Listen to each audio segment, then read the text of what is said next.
My friends, hello. Welcome to the Monday morning live stream here at the Thrive Like a Viking headquarters in the book writing studio up here in the cave studio.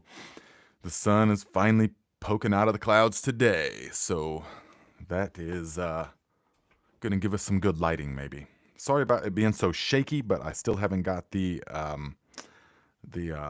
holder for this thing, this new iPad. So all right, guys, let me know where you're at, what's going on where you are, how the cold training, how the breathing exercises. If you guys watch the sauna video, check it out, the one that I just put out. And you could maybe reverse engineer it in some way, or you could just get one or whatever you want.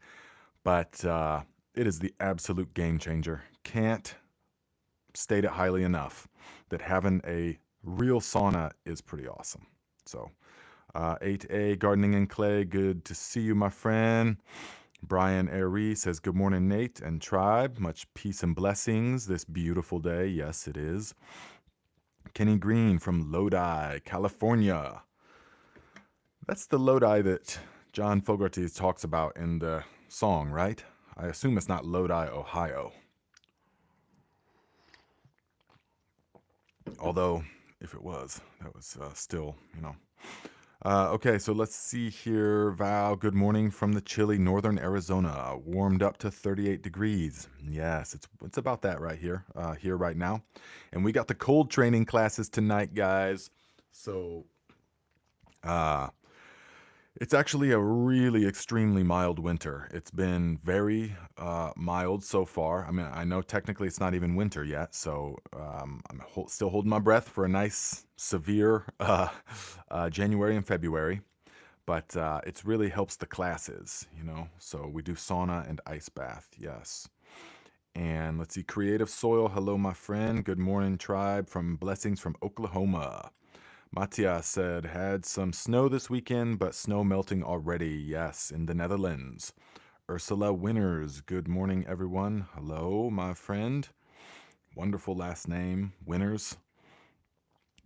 Val, still holding at 40 seconds of cold shower. Water is so much colder than it was a month ago. That's right. If you guys are practicing, which of course you are, the cold training, then you will know that it is getting cooler and cooler. Yes?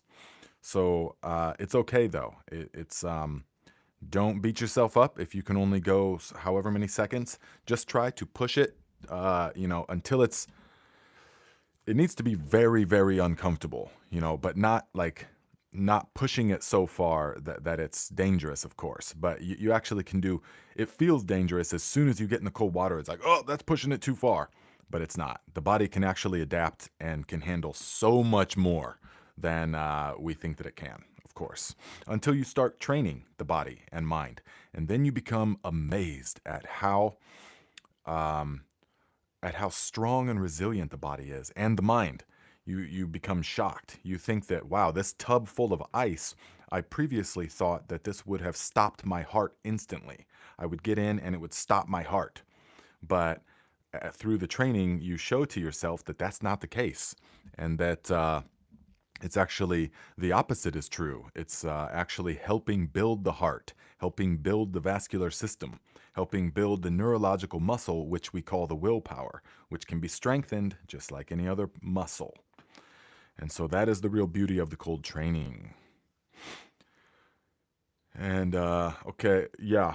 Ursula says, we now officially have an ice bath rather than just a cold plunge. Right. If you look up, it's like on Wikipedia, a cold plunge, I have it written downstairs because it's almost comical to me.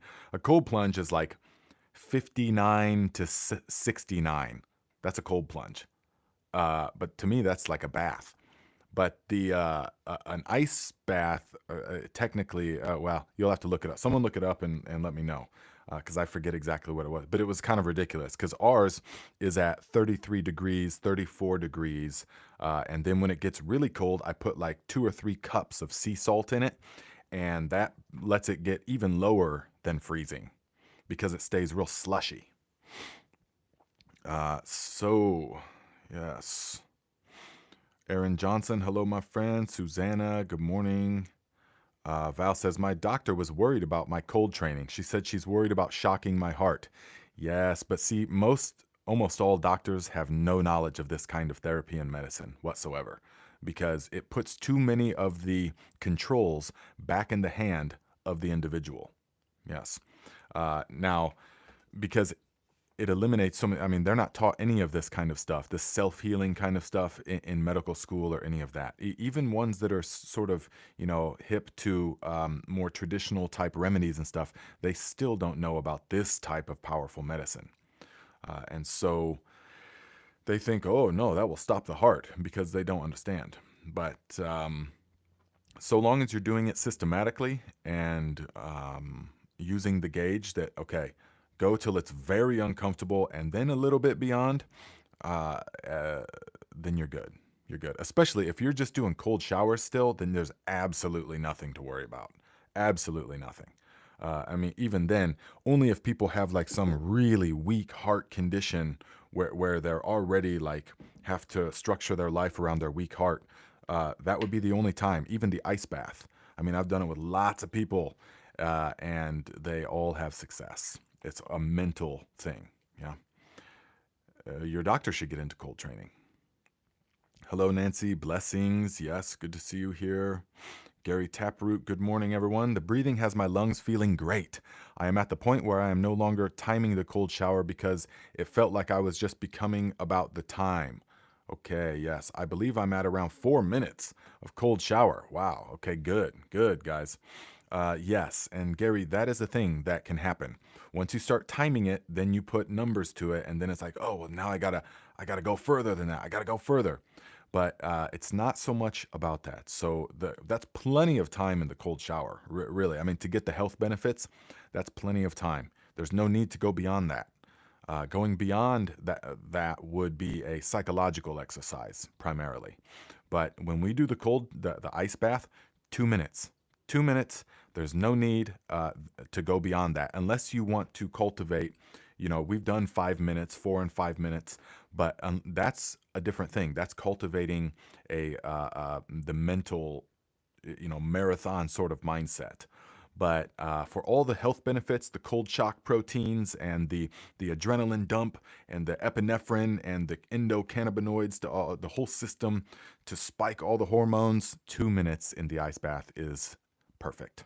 So that's what we do our rounds as. Hmm.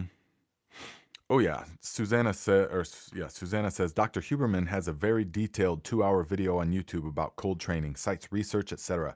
Oh yeah, I've seen all the Huberman Lab podcasts that has anything to do with cold training. Highly recommend the one with Dr. Susanna Soberg.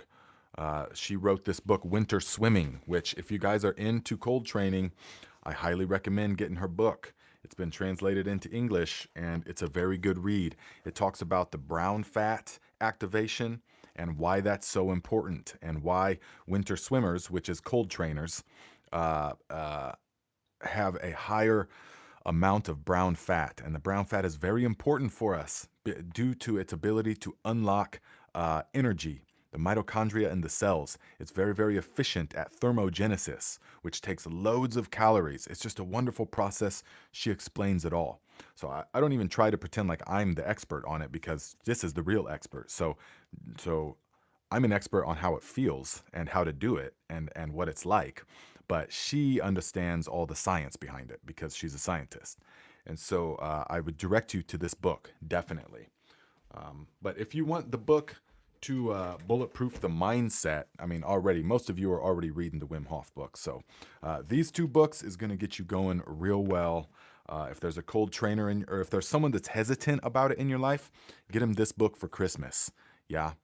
Because it's very accessible, and she's like a small lady, petite lady. So it's like if she's doing it, well, then most people can do it, is the sort of mentality. It's not just like a bunch of crazy Vikings out there, which to some people, if they see that, it can be a little bit like, oh, well, they can do that because they're crazy Vikings, but we can't do that, But if they see her doing it, then they're like, oh, well, maybe we can do it, actually.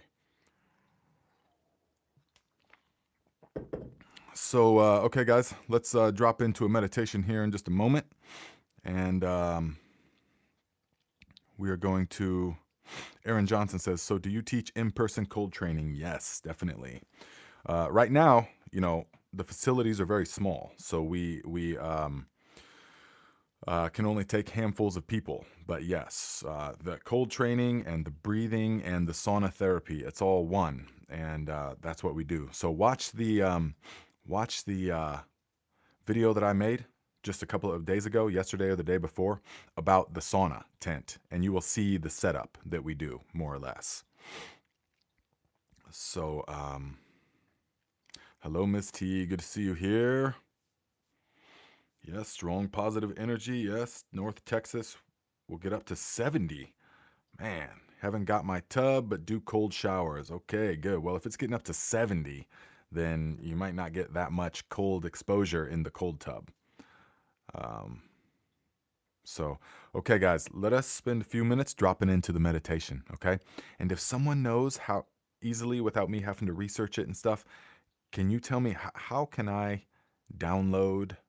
Well, I'll just have to figure it out. I need to download these lives and then make a video out of just the meditation part. That's what I want to start doing every week. So tomorrow, then I'll release just the meditation part, the 8-minute video, and I think that's going to be helpful for people. So, okay, my friends, let us drop into the meditative state of mind.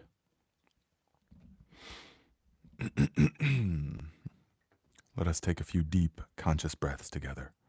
Fill the lungs as deeply as you can. Hold. Let it go. Again, deeply as you can. Hold. Let it go. Last one. Fill the lungs. Hold. Hold. Let it go.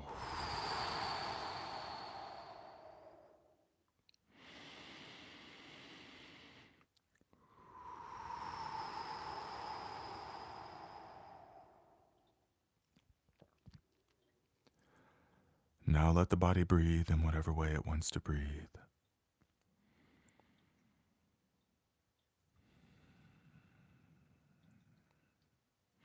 Relax the body. Relax the spine. Keep it straight, but relaxed. The energy flows best when the spine and the head are in alignment.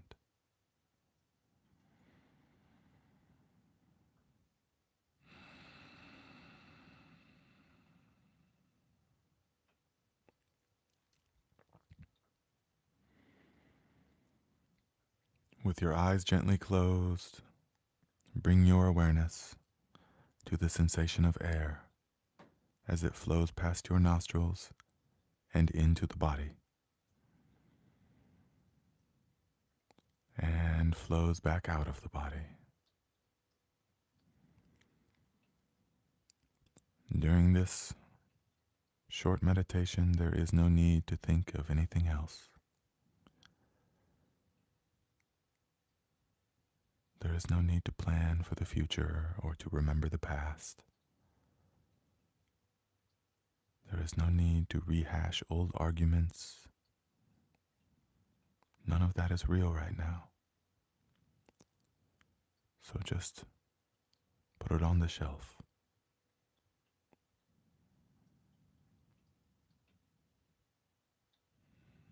Relax completely. With each exhalation, you sink deeper and deeper into relaxation.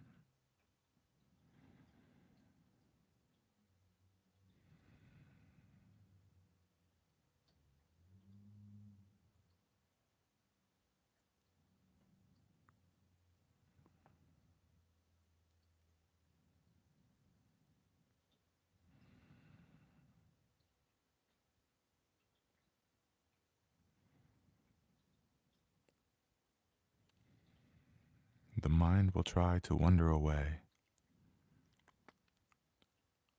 especially the untrained mind. This is okay, this is natural. This is what the ego mind does. As soon as you notice the attention has wandered away, just notice the quality of the thought. Label it, and then let it go.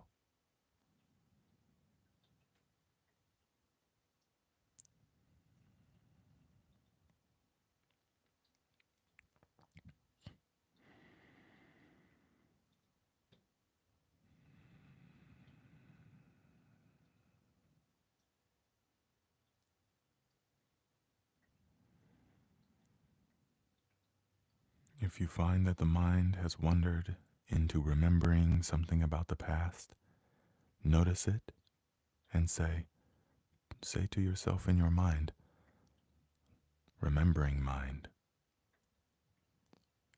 And then let it go and bring your attention back to the breath.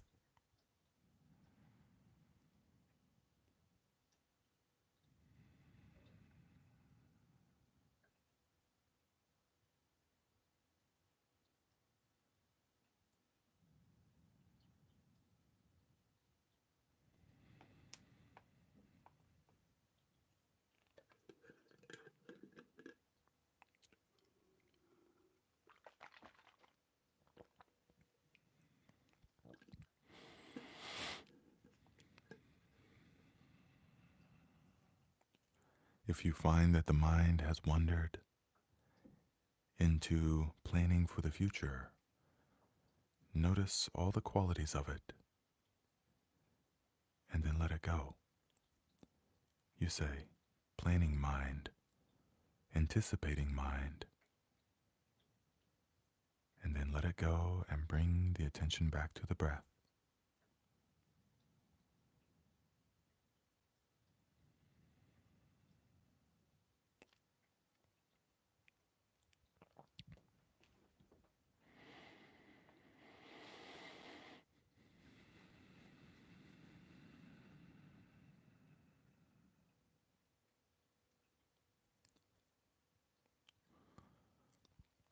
Many of you that have been practicing consistently for several weeks or maybe months at this point, you will find that your ability to focus your energies and control your mind is increasing, sometimes dramatically. And you will find that what used to irritate you or disturb your peace can now become part of the meditation. If there is people talking in the other room, cars honking the horns, the sound of my voice, whatever it is, the untrained mind may find irritation and disturbance with those outside forces.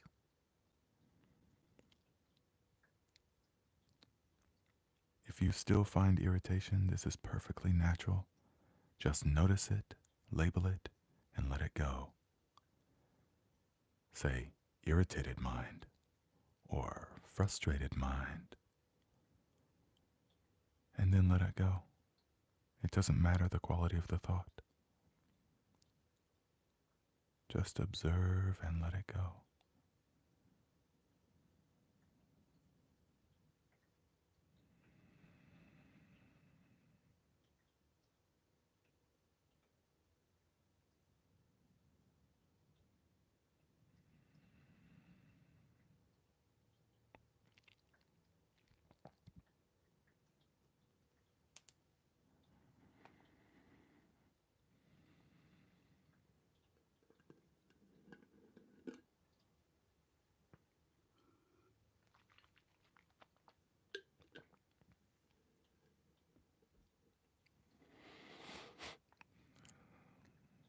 To come out of this meditation, let us together take a few deep conscious breaths, breathing fully in.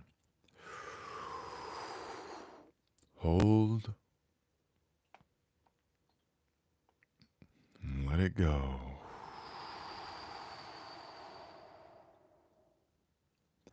Breathing fully in.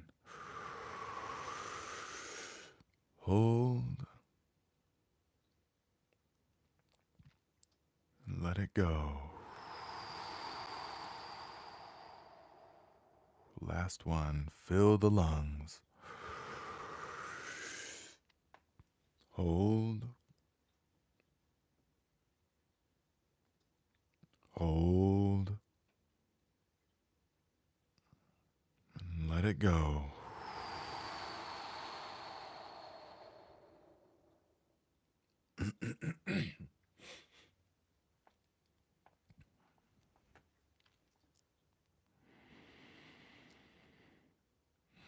Notice the internal state as you come out of the meditation. Notice the sense of groundedness. Grounded, as if there was a root system extending from the base of your spine and penetrating deep into the earth, like a deep redwood or an oak tree. That is grounded. You are grounded in a much more solid way, even.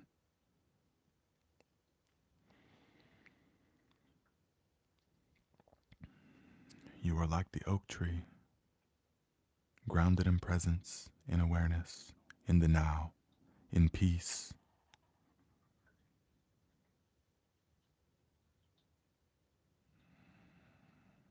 Notice within you the stillness that comes from meditation practice.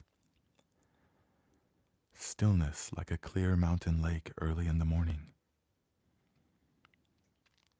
This does not come from outside of you. This comes only from within you. Through the meditation practice, you come to directly experience this truth. You don't have to take my word for it. You can experience it.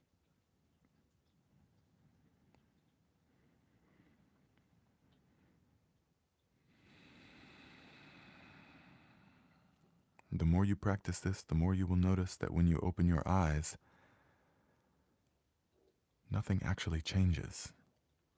It only appears to change based upon one of the sense inputs.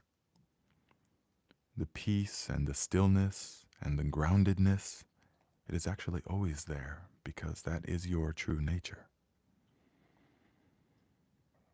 It is not dependent on anything outside of you.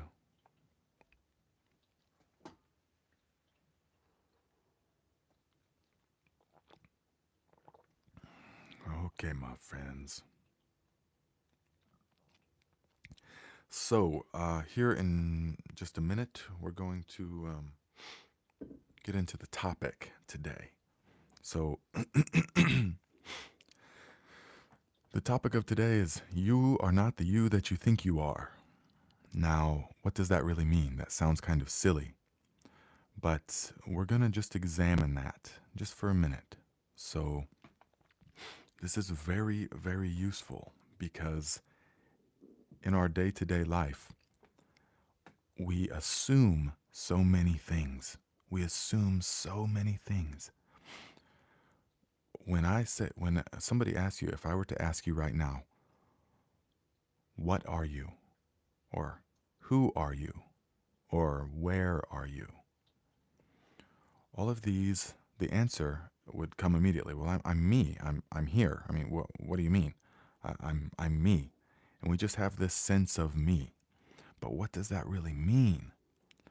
When we investigate this, when you say me, I am me, what does that really mean? Beyond assumptions. So that's what we're going to do here for the next few minutes, is we're going to investigate it. Because so many things, as you will see through the meditation practice and the investigation practices, upon deeper inspection in the light of consciousness, they dissolve. The assumptions don't hold solid in the light of deeper investigation.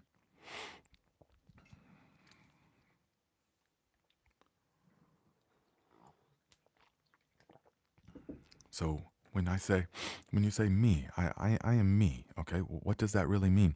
Well, let us establish a baseline for this uh, example. Yes, Darian, this is good. We are the observers, as Eckhart Tolle calls it, the watcher. Let us examine this. Let us examine this. So if let us establish a baseline. For this example purposes, we don't have to dissect every analogy that we're going to use. We're illustrating points here. We are using words and analogies to paint a clear picture of reality. So first we have to establish a baseline. So what am I more? Am I more my clothes or my phone or my head? What is more me? The clothes, the phone, or the head? My head. Big head. So naturally, without much investigation, we can say the head is more me. But why? So if we look at the nature of this response, if we look at the nature of the clothes, we can say, well, it's because the clothes can be changed. I can change the clothes. I can take the clothes off. I can throw them on the floor. I can wash them. I can put them back on. I can have different clothes. The clothes is not me because it's changing all the time. Now, the phone is obviously not me because I can set it down. It can be changed all the time. I can get a new phone. It doesn't matter. Even though many people feel the phone is their breath, their life force, it's not. And so the head, though, because we're establishing the baseline here, the head is me because it cannot be changed. I cannot change heads because obviously I would die. I would not have this experience anymore. And so, just using this simple analogy and logic, we can say that the baseline is this: I am what doesn't change, because if I could change it, then it's not really me, right? So, the head is more me. Now, if we turn this using this baseline and we investigate the workings of your life, so let us just investigate your car. Is your car you?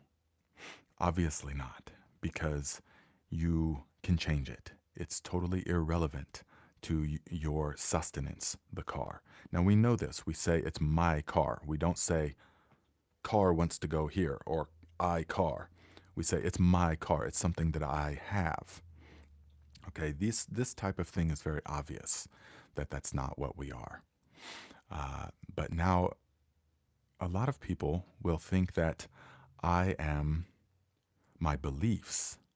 I believe this certain way about a religious figure, or I believe a certain way about politics. And so they will feel a sense of contracted energy around this topic, around what their beliefs are. And they will say, I've got really strong beliefs. And so they self identify, unconsciously, of course, with their beliefs, thinking that that is me, that I am my beliefs. But using our baseline of what is me is that which doesn't change or cannot be changed, then we see that the beliefs, are they really you? You have strong, deep rooted beliefs, okay, but have they ever changed? Have your beliefs ever changed throughout your life? Think back to your beliefs when you were 12 years old, as opposed to your beliefs now, or as opposed to your beliefs just last year. The beliefs are actually fluid, and they depend upon what is happening. Like Look to Nature Homestead just said, my beliefs change with my knowledge. And yes, as you acquire more experience, the beliefs are a living type of thing. They are changing with what is happening. So the beliefs cannot be you. You cannot find that which doesn't change in your beliefs. And we've already established that I can only be what is unchangeable in me, what is most essential of all. So let us look then at my thoughts, okay? So surely, or my intellect, let us say my intellect. And especially people that have a very analytical, a very classically intelligent mind, meaning like a supercomputer type mind, people that are straight A students and high achievers, PhDs, the people that have that kind of thought process, they tend to identify very strongly with their intellect. And they say, well, my logic and my reason can overcome all, science. And so I am this superior intellect. They subconsciously say this to themselves. This is their subconscious belief, their self identification. But if you are the intellect, then it wouldn't change. It doesn't change.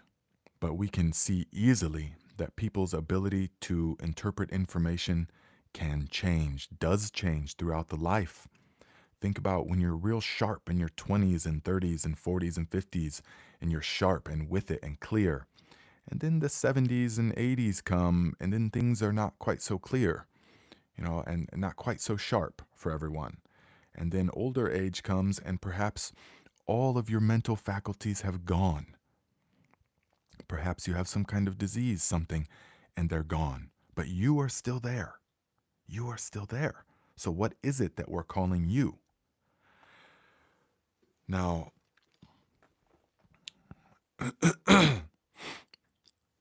this is hard for a lot of people to comprehend because they unconsciously identify with a number of these things, right?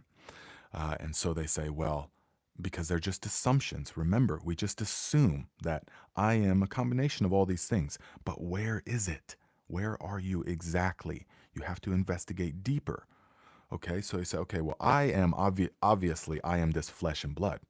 Okay, obviously, I am this flesh.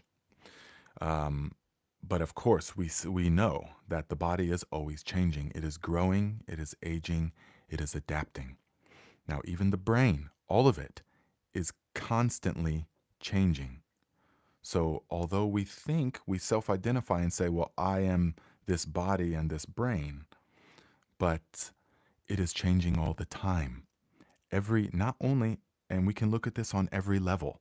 Throughout our lifetime, it is changing and developing. It doesn't stay constant, it is flowing.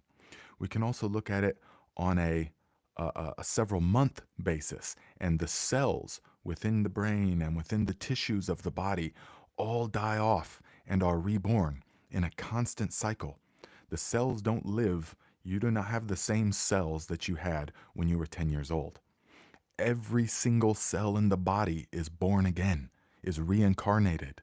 This is a meaning of reincarnation. Every cell in the body is reincarnated several times throughout your lifetime. So it's all changing all the time. What can it be that is you? What is the common denominator amongst everything that we just talked about, that we investigated? Okay, where is it? What is the common denominator?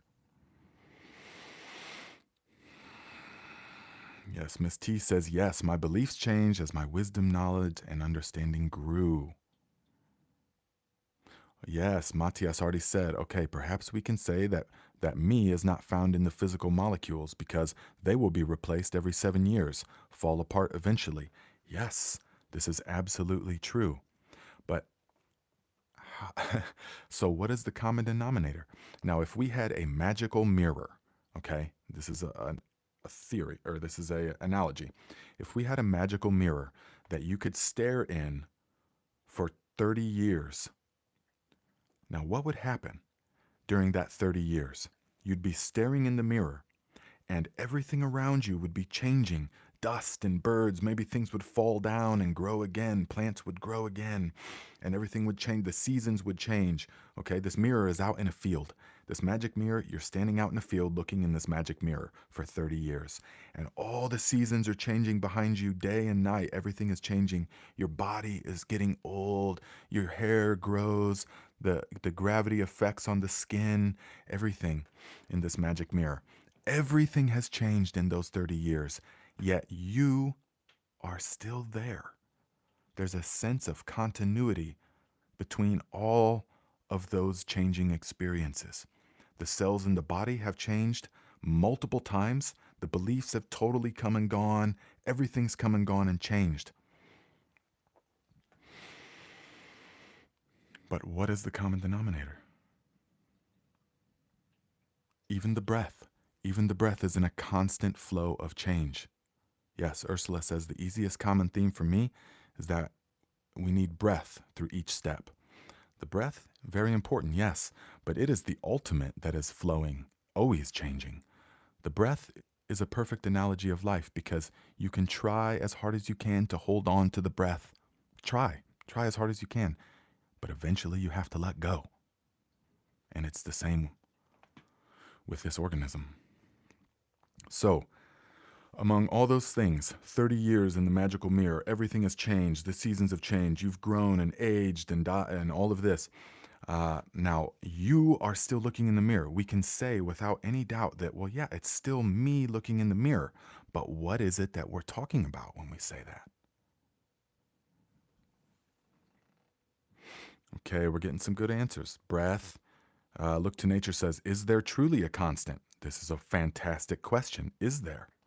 But in the mirror analogy, what would we attach the me to? What would we say? What gives us a sense of continuity? Rosa says location, okay, but even the location is changing constantly. We know that even though we feel like we are right here, okay, we feel like this is unchanging, unmoving, but we know that we are hurling through space at some, I forget, 20,000 miles an hour, something insane. We're just like a cannonball through space. So we're constantly changing. Location is constantly changing all the time. Yes?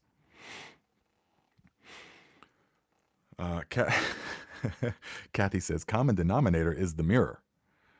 And that's a very good one. That isn't exactly what I was going to say, but it's perfectly said. The common denominator amongst all of these things is the awareness that these things are. It is the awareness. It's the mirror. The mirror is the common denominator amongst all of it. The mirror, the awareness, the present moment, these are all synonymous. These are the same thing. The space in which all of these things have happened is the now, is awareness. They're the same thing. The now, the present moment, awareness. These are all talking of the same totality of all that is. The awareness is the only thing that is unchanging in your experience. In your experience. It remains constant throughout the entire life, throughout the entire experience. Awareness maintains consistency. The awareness of what is, the awareness of things coming and going, the awareness of the thoughts, the awareness of the changing nature of things. In order to observe change, think of this, guys, think. In order to observe change, there must be something that is constant and not changing. And so there has to be, because if there was no reference point to anything, you wouldn't be able to observe any type of change whatsoever. There wouldn't be any, you understand? Because there must be a reference point, and then we can see how much things are changing. It is the awareness. It is the awareness that doesn't change. Now, immediately, the ego mind wants to say, okay, my awareness then. It's my awareness. But who? We already see there is not any you, really. There is just awareness. The awareness is not local to you. The awareness is not special to you. Because you did not go out and get it. You are not the maintainer of it. It is what you are. Now,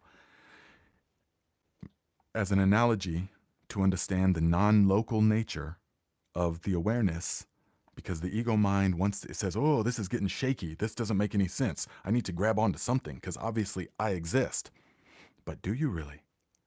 Look deeper into it, into the flow of energy. Look deeper into the nature of reality. And so immediately the ego mind is going to want to latch on to, oh, awareness. Okay, it's my awareness. I am my own awareness. But this is not the case. Thinking of it that way is like looking for the announcer inside of the radio. We say, "Oh, I hear the broadcast coming, so obviously we're looking inside the radio to try and find the little announcer guy." But we know this is not the case. There is only one broadcast, and it's being picked up by the different receivers. But the same broadcast, the same awareness, the same now, there's only one broadcast. This is the ultimate truth of our experience.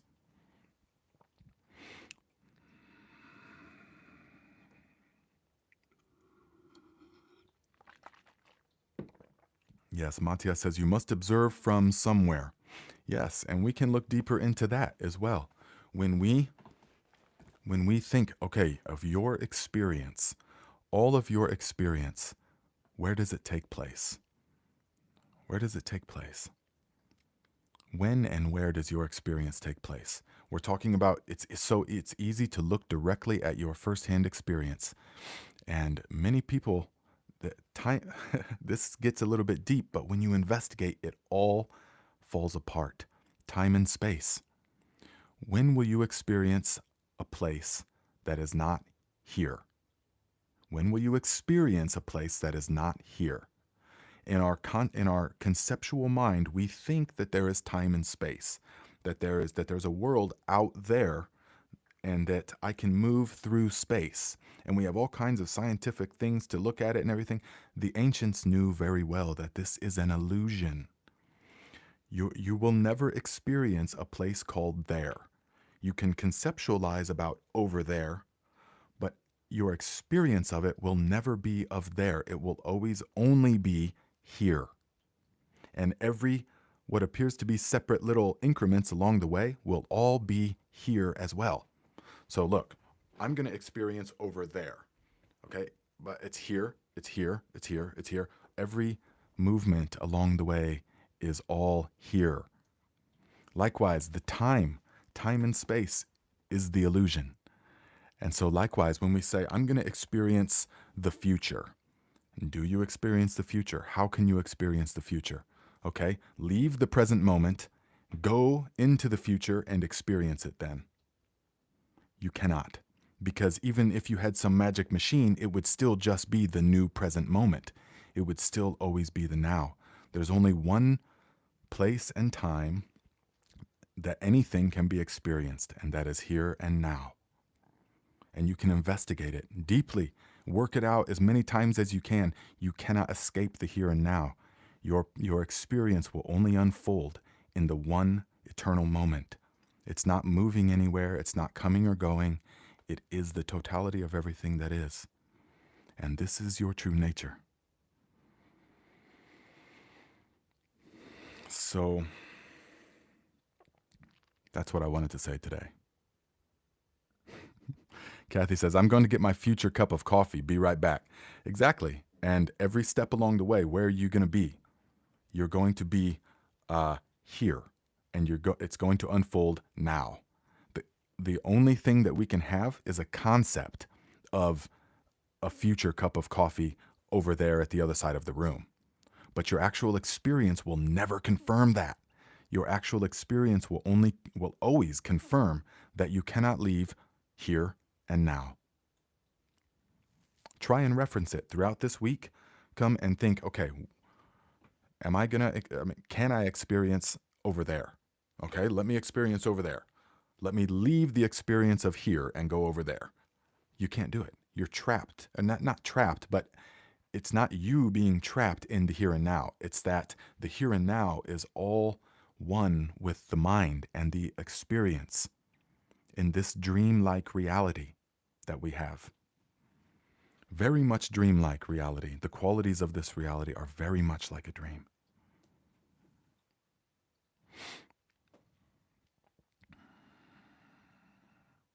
Darian Pearson says, The Power of Now by Eckhart Tolle is a fantastic book that touches on all of this. Highly recommend. Yeah, guys, when I read The Power of Now, when it first came out, I was young, 20, maybe even younger. I was maybe 20. And I listened to it on audiobook. And I was working at the factory job and stuff. And so I got it on audiobook and just had it. And it was just blowing my mind time after time. And I was asking myself, and I remembered asking myself, and Val says, okay, the same question. And what does it all mean? How can that be used to enrich?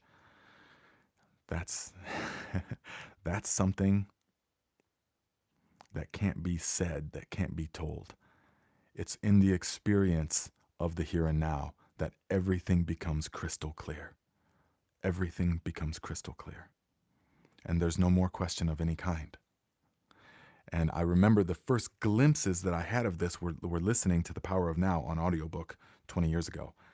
And thinking just, whoa, man, you mean that there's a whole dimension to this life that I've not even tapped into because I'm completely identified with the thinking mind? That is, the thinking mind is trapped in space and time. The thinking mind thinks that there is a past, present, and future, and that the now is just a tiny little bleep in time that is just going by so fast, just fleeting. Now doesn't really matter, but the past and the future, matter. This is all the ego mind, the source of suffering. And this is the point of it, Val, is when we see this clearly, we begin to free ourselves from the ego mind, which is trapped in the illusion of time and space. The true nature is beyond all of that. It is untouchable, unmutable, undefinable. It is everything, pure light. And so this is why it is so important. The foundation of everything is to begin to see the nature of the ego mind and the here and now. And so, yes, I highly recommend that book. Also, there is A New Earth, which is also very good. But The Power of Now is in like a question and answer format, so it makes it easy to digest. Yeah, it makes it easy to digest. Yes, see, some of you guys know. Matthias says you can only do something now. That's correct. That is correct. You can only do something now. This is why worrying is the ego mind, is so unfruitful, because worrying is thinking about, imagining a future scenario that has not happened yet and may never happen. And even when it does happen, it won't be nearly as bad as the worrying, the thought created around it. Why won't it be as bad? Because it will come as the present moment. The future always comes only as the present moment. You can never leave the present moment because it's all there is. And so in the present moment, you can take action and change the situation.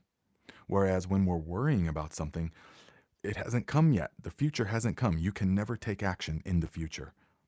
And so right out of the gate, you're powerless because you can't take action over it because it's in the future. It hasn't happened yet. And so we're just going to worry and worry and worry and worry about it, thinking that my worrying about it is in some way making the situation better when it's actually the opposite. And when we begin to see the ego mind and the nature of reality and time and space, we see that this is the way that the energy flows. And we can see that the only time that I can take action is in the now. And so the relationship that you have with this moment is the most important relationship in your life. It's the basis, the foundation of all other relationships. As you deepen your experience of the here and now, that is to say presence, you will see that all other aspects of your life begin to transform. Your relationships with others deepen because you can meet them on a level that the ego mind could never dream of. You can meet them in presence, in the now, in the shared space of the now. You can meet them as the same, the broadcast. Yes, remember the radio announcer illusion.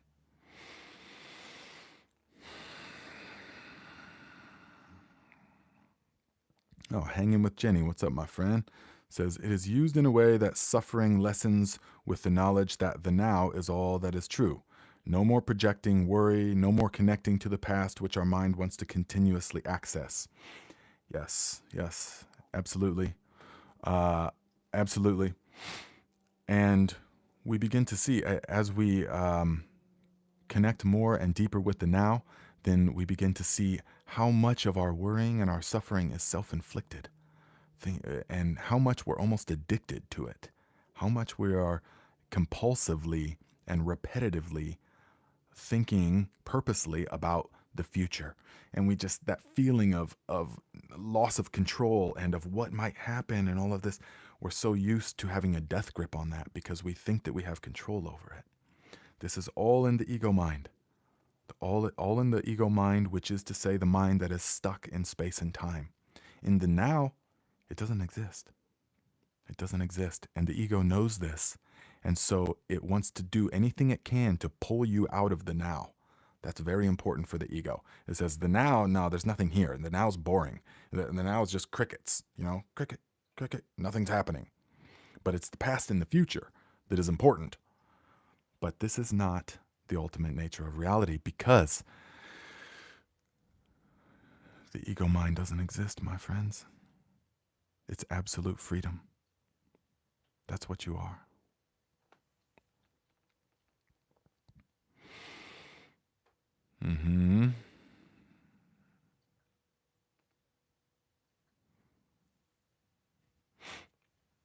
Val says, I'm big on worrying. Worry about what might happen. The power of now sounds like something I need. Definitely, my friend, definitely. And it's practice like everything else.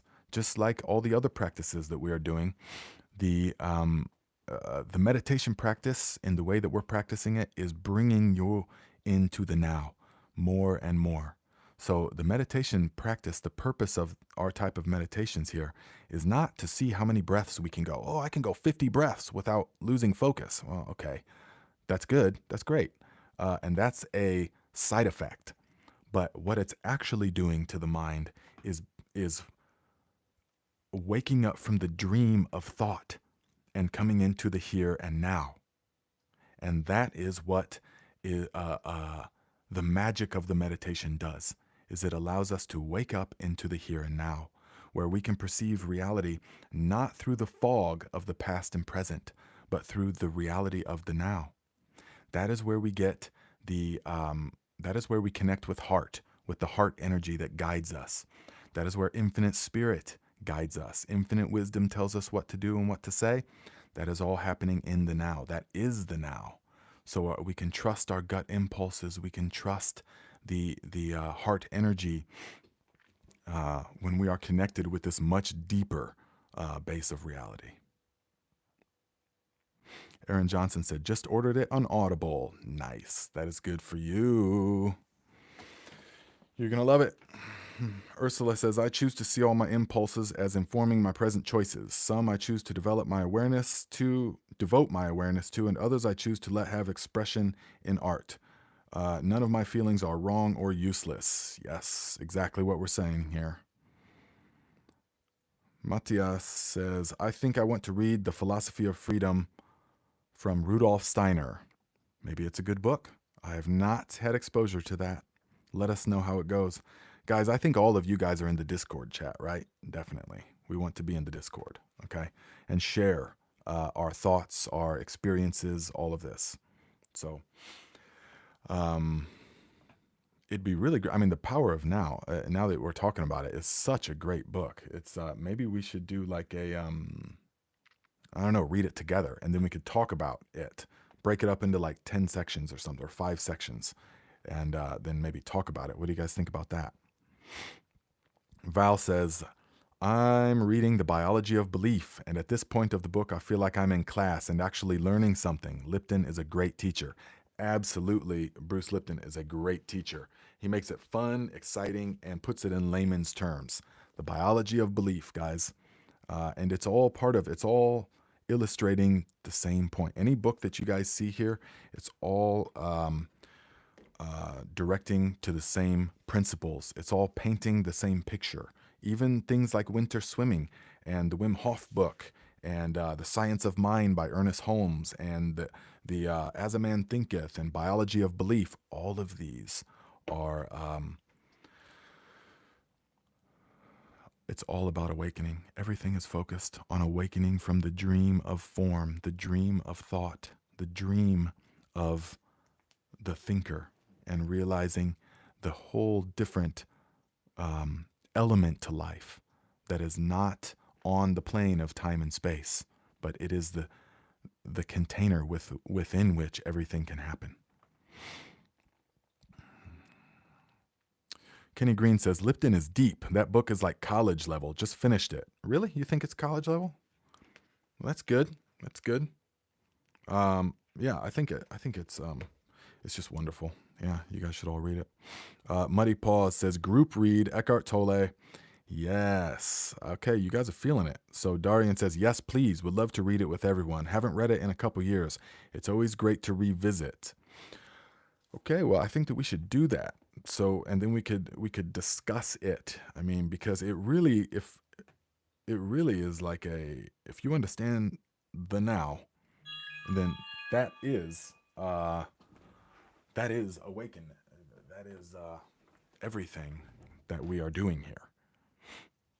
Now, can you read a book and understand the nature of reality? Some people may be able to. It may speak to them in that way, but yeah. Okay, so Muddy Paw says group read Eckhart Tolle. Okay, yes, I like it. I like it. Brian says, love this one. The past and future are chains. The now is freedom. Yes, absolutely. And it follows on the topic of last week, which was forgiveness.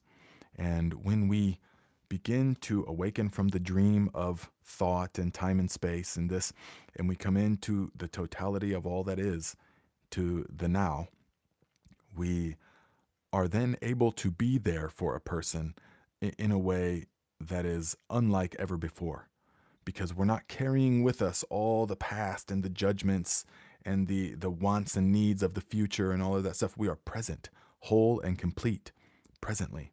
It is only the ego mind that breaks things up and makes it feel like you are incomplete in some way, like you are seeking completement and fulfillment in some thing or some relationship or some way.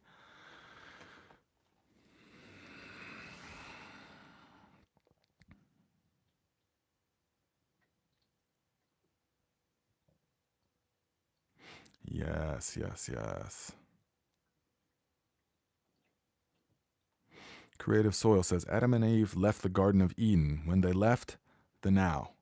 The garden is still here all around us. Yes, of course, the Garden of Eden is a wonderful analogy, a wonderful parable. It describes exactly the fall from unified consciousness that the ancients used to exist in. And I first really tapped into this traveling through India. For several years, I traveled through India, and that's the oldest surviving civilization on Earth. And they have writings going back 70,000 years. And they have these stories and they have these temples and all of it. And that's how I got to the understanding that we have actually fallen from a state of unified consciousness. The ancients, the true ancients, were much more advanced spiritually and psychologically than we are now, in ways that would seem like magic to us. And so now, yes, the fall from the Garden of Eden, yes, because they ate from the fruit of the tree of the knowledge of good and evil, means dualistic thought, means they left the unified field of the now and went into the illusion of dualistic thought of time and space. And that is when all of the suffering happens, is when you leave the garden, the now.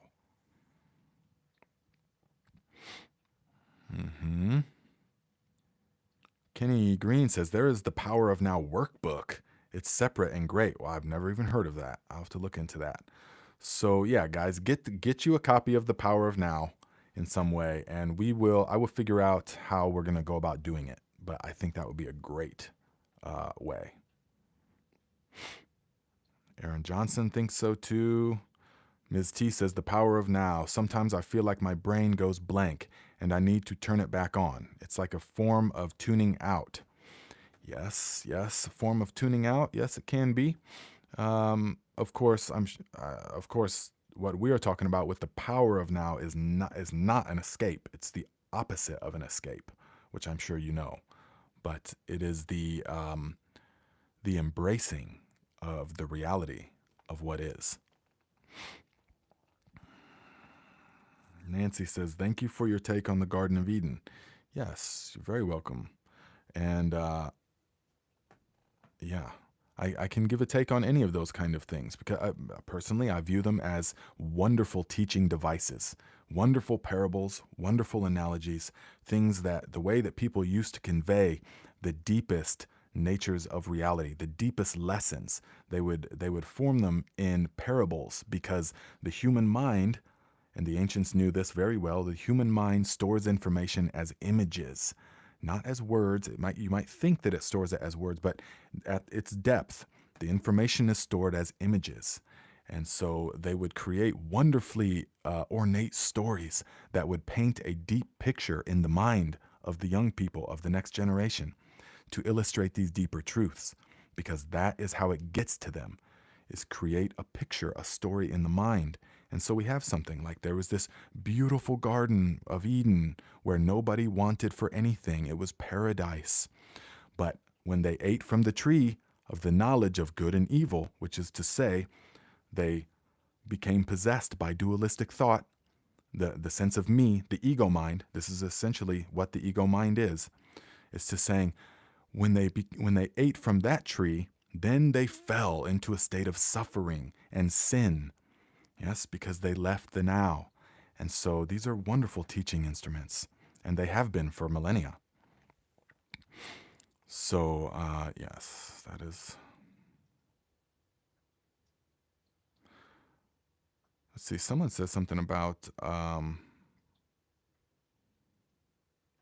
the my audiobook, but I just read As a Man Thinketh. Yeah, Look to Nature says, I've been playing your audiobook of As a Man Thinketh for my kids while they sleep.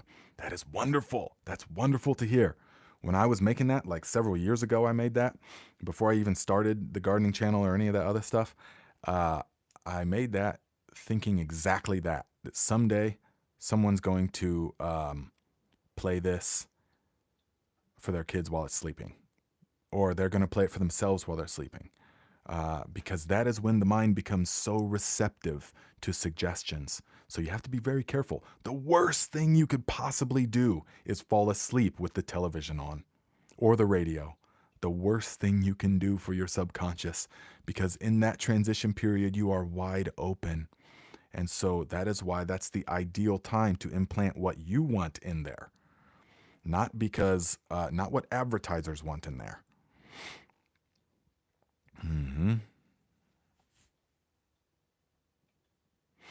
8A Gardening and Clay says, this is valuable discussion. I just started reading the Old Testament, and this type of discussion and interpretation means a lot. Group read will be awesome. Yes, yes. I'm glad that you're feeling it, my friend. Definitely. And I've noticed this throughout the years as I studied all the different so many different kinds of religions. I studied and in depth. I really went for it. Including even when I was in Morocco for those months, I read the entire Quran and I practiced with them, and I really went for it. And likewise, I've had bouts in my life where I really thought, okay, I'm a Christian. I believe. And I was going to church and stuff. And there was a time Catholic church as well when I was young. And this is how I know. This is how I know that the ultimate truth, at its core, the ultimate truth can be seen in all the religions. They have just encoded it in different ways. That's what's different. They've encoded it in different ways. And then it's been, of course, misinterpreted by generations of people that don't understand it, that think that they themselves are trapped in the ego mind, the time and space mind. And so that's how they interpret it. Uh, uh, you know, when you can see the ultimate reality in all of these.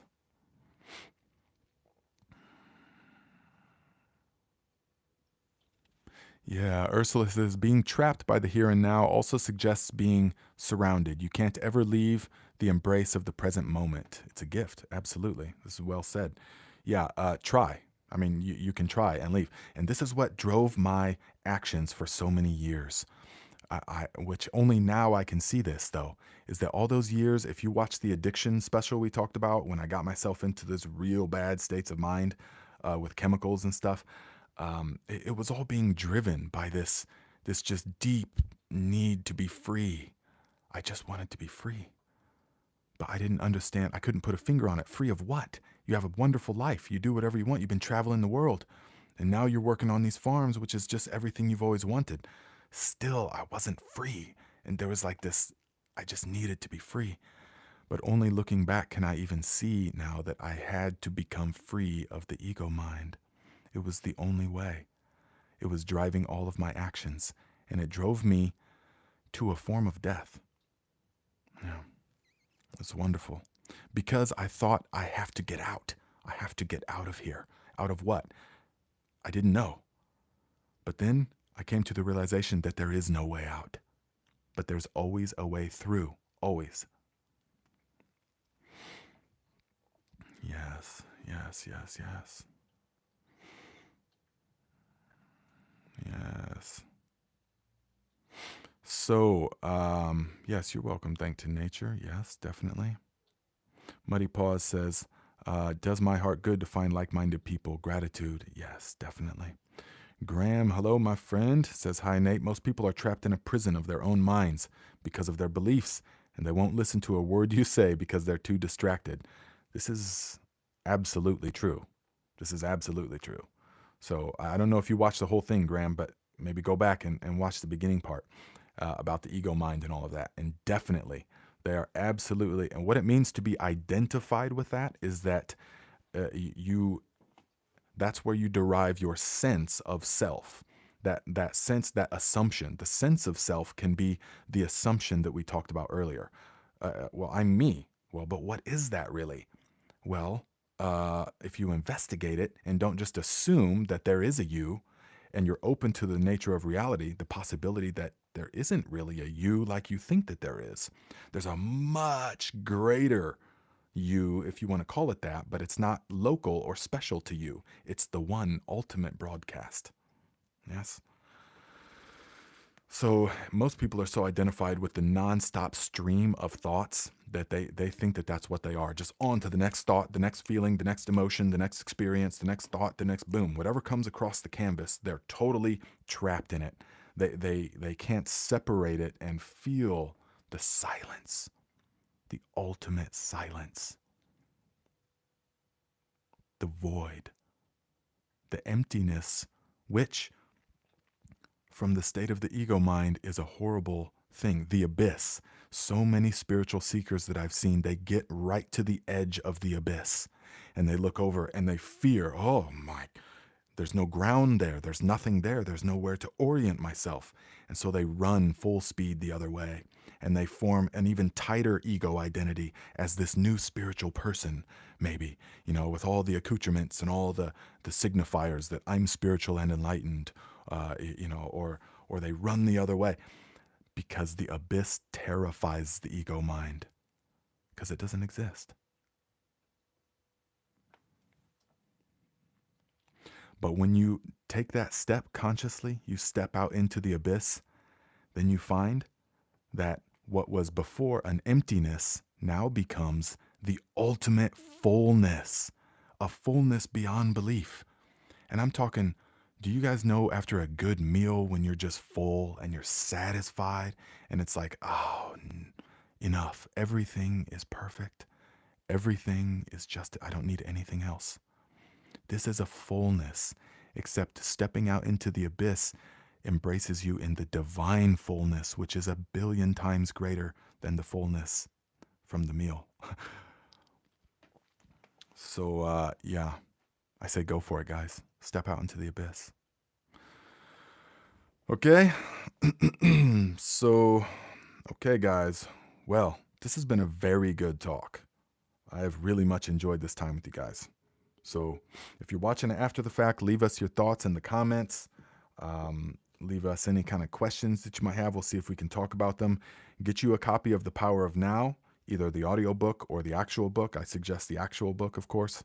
But if you can do audio, that's perfectly fine as well, because Eckhart reads it. And that is that's very important. His delivery. So, I mean, I've had both in my life. The audio book and the actual book. But Fabrizio, where at in Northern California?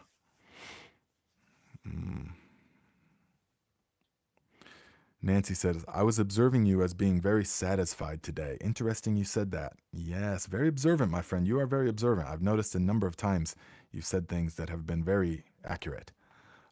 And I think that that comes from because some topics I have to like think about. Some topics I have to try and, like cold training and all of that. That's like of this realm. And I'm not a total expert on that, and stuff. But this kind of topic, I don't even think 1 second about it. I don't even know what I'm saying.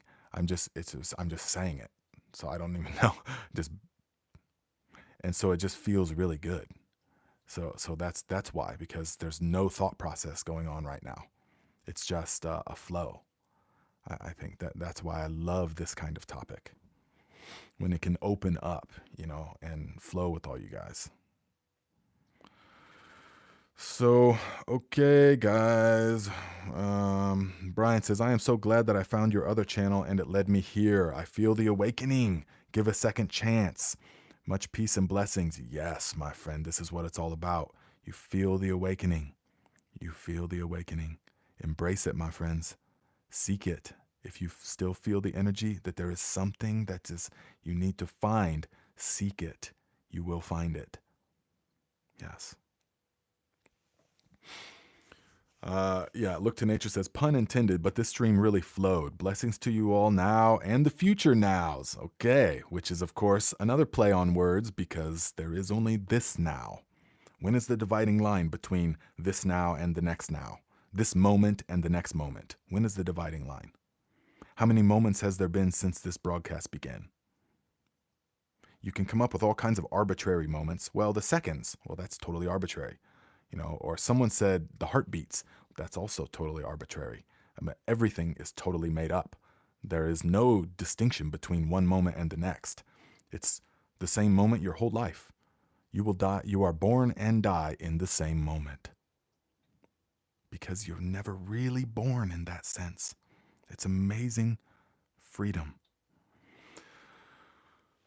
Okay, Fabrizio says, I feel like I've been improving my life just by constantly being here. Repetition legitimizes. Absolutely, that's what it's about, my friend. Just keep on doing it. Keep doing the meditations, guys. Even if you've only got a couple of minutes that you can do the meditations, just try it every day. Even 1 minute. It's consistency, because there is no time, really. So the frequency of doing it is the most important thing. All right. We'll see you guys next time. Check out my sauna tent video if you haven't already. Please give it a thumbs up, help the algorithm a little bit, because I want to expose people to that. And we will see you next time. And let me know in the comments or something, what should the next, I think the next topic will be about the power of now. Yeah. We'll talk about, we'll give like an overview of it, and then we'll break it up into a few chunks, and then we'll go through, we'll all read it over the course of the week. We'll read a certain amount, and then we can come back and chat about it, which would be wonderful. Yes? Okay, my friends. Infinite Spirit goes before me and opens the way. Infinite wisdom tells me what to do and what to say. Infinite Spirit goes before me and opens the way. Infinite wisdom tells me what to do and what to say. Infinite Spirit goes before me and opens the way. Infinite wisdom tells me what to do and what to say. It really does. Yes, Mary Jane, rewatch it, okay?